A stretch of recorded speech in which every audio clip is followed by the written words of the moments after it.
各位朋友，大家好，我是川河，欢迎阁来到目屎watch去。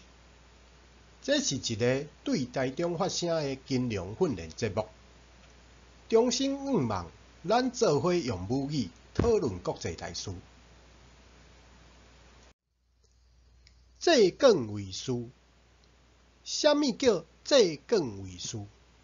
这是1980年代借梗市场创造出来的事。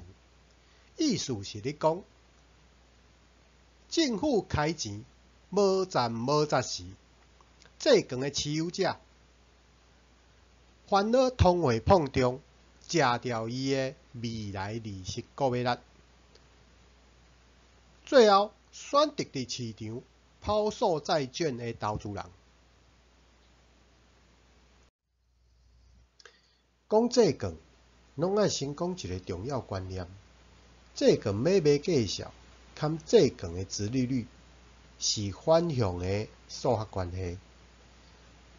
简单一句话讲，计数含殖利率拢是借券报价的方式，只是要正面用计数报，还是要反面用利息报。借券为师，抛售债券，造成借券计数大落，利息大起。利息大起会直接推升政府刷落来要借钱的成本，无形中嘛对政府当局带来压力。最近，川普政府推动大规模减税政策，引发市场对财政赤字扩大忧心。有人就拿长期借券殖利率创悬，形容做借券为师出来乱说。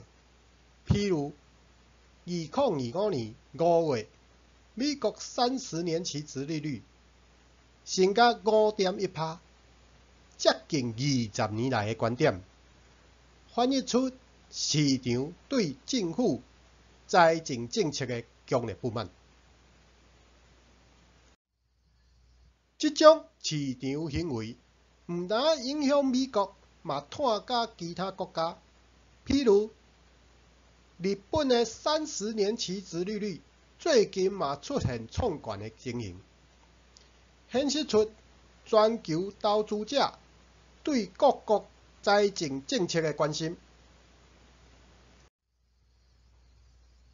面对借券为师的市场行为，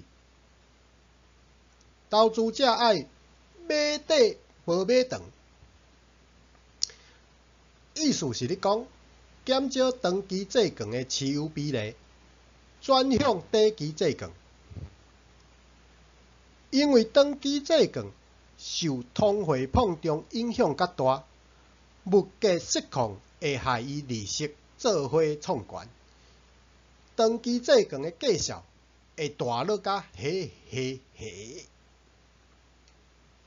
虽然短期借券计数同款会落，毋过金额输赢会较低。